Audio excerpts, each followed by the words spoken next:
حلیے سے بتلاؤ کہ میں مسلمان ہوں. پولیس والا اپنے حلیے سے بتا رہا ہے کہ میں پولیس والا ہوں.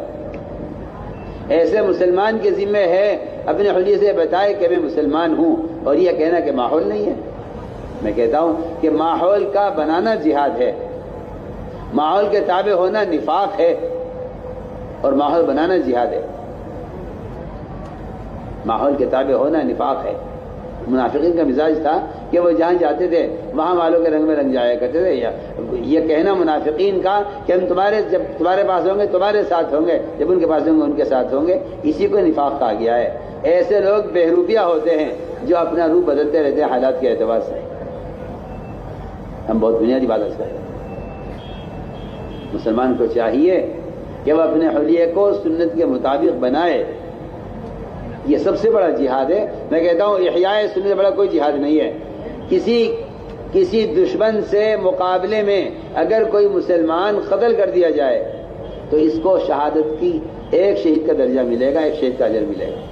اور اگر کوئی مسلمان مخالف ماحول میں سنت کا اہتمام کرتا ہے تو پھر فرمایا حدیث میں کہ ایسے مسلمان کو 100 شہیدوں کے برابر اجر ملے گا صرف ایک سنت کو زندہ کرنے میں. ایک سنت کو زندہ کرنے میں 100 شہیدوں کا اجر ہے. میرے دوستوں عزیزوں، مسلمان کیا کہتا ہے؟ مسلمان یہ کہتا ہے کہ جی آپ کو اصل میں معلوم نہیں میں کون ہوں. مجھے تو اتنی غیرت اور شرم اور غصہ آتا ہے ایسا کہنے والے پر. جی ہاں، جب یہ انگریز بن کے پھرتا ہے اور یہ اپنی داڑھی مڈا کر اور یہ یہودی بن کر پھرتا ہے، اس لیے جب سنو گے تو کے لیے کہا جاتا ہے تو یہ کہتا ہے اصل میں آپ کو معلوم نہیں میں کون ہوں. ارے کمبختی مارے، تو محمد صلی اللہ علیہ وسلم کا امتی ہے اور اس کے علاوہ کون ہے تو؟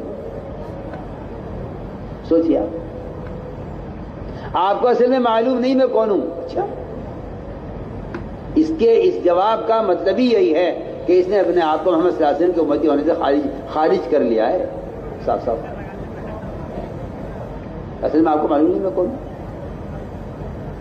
میں نے کہا میں تو اس کے علاوہ نہیں جانتا آپ کو کہ آپ محمد صلی اللہ علیہ وسلم کے امتی ہیں، اس کے علاوہ کچھ بھی نہیں. سوچیے، آپ سوچیے میں کیا کہہ رہا ہوں. آپ غور کیجیے اس پر میں کیا کہہ رہا ہوں.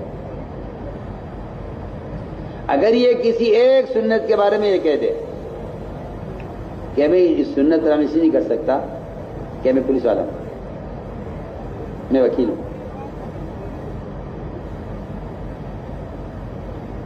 اس نے صاف انکار کر دیا محمد صلی اللہ علیہ وسلم کو امتی ہونے سے. یہ حدیث ہے